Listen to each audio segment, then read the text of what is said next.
Kiprah Satuan Tugas Perlindungan Perempuan dan Anak atau PPA Bantul sebagai garda terdepan perlindungan perempuan dan anak diakui memang telah banyak memberikan sumbangsih dalam mewujudkan kabupaten yang ramah anak. Meski dengan sumber daya yang terbatas, namun banyak kasus yang telah berhasil tertangani, baik kasus kekerasan anak dan perempuan hingga menekan angka pernikahan usia dini. Capaian itu pun menuai apresiasi dari pemerintah Kabupaten Bantul yang saat ini tengah berupaya menguatkan posisinya sebagai daerah yang memiliki sistem pembangunan berbasis hak anak serta memberikan perlindungan perempuan. Kinerja seluruh Satgas sebagai wujud dukungan terhadap misi besar Kabupaten Bantul dengan mengintegrasikan seluruh sumber daya yang ada agar memiliki program yang terencana dan berkelanjutan. Sehingga di tahun 2025 nanti, kabupaten yang kini telah meraih level utama Kabupaten Layak Anak ditargetkan akan mampu mencapai level paripurna.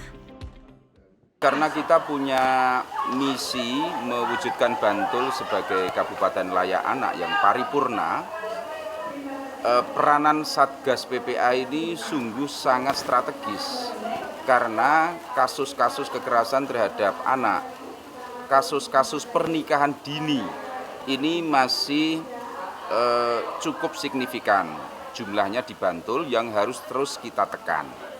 Nah, untuk menekan itu diperlukan sebuah sumber daya manusia yang mampu melakukan sosialisasi sampai ke bawah, mampu melakukan penanganan kalau ada kasus-kasus yang menimpa anak-anak kita.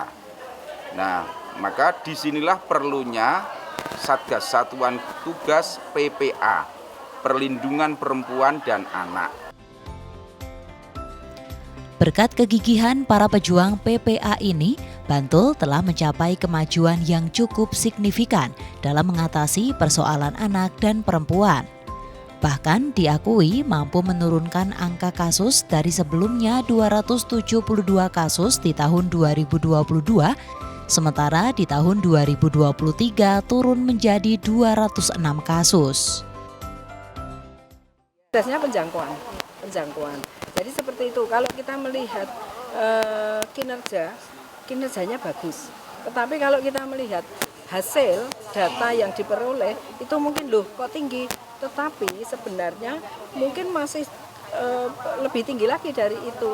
Kenapa kita memang antusias untuk menyisir, Mas? Supaya apa? Supaya korban-korban ini segera tertangani, Mbak. Karena jangan dibiarkan seperti itu, apalagi pada anak ya. Pada anak yang nanti efek atau dampaknya itu jangka panjang.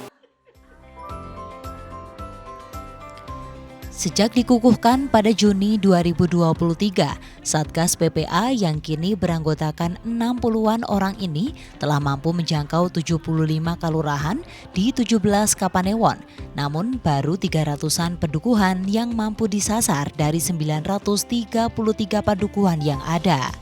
Dengan berbagai kendala yang dihadapi, diharapkan di tahun selanjutnya mampu menjangkau secara keseluruhan.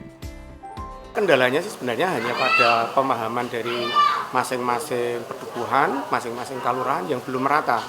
Sehingga ada beberapa kelurahan yang belum menganggarkan atau mengalokasikan anggaran PPBMP ke arah sosialisasi kampung ramah anak.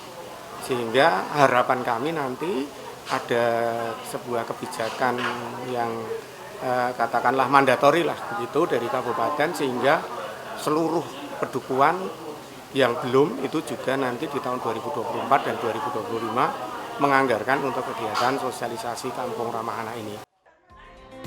Dalam agenda silaturahmi anggota Satgas PPA yang digelar di Homestay Mbah Mul, Mangunan, Delingo, Bantul juga turut dilaksanakan program self-healing. Program tersebut sebagai salah satu strategi untuk memberikan energi baru bagi para pejuang PPA ini setelah setahun berkutat dengan permasalahan yang ada.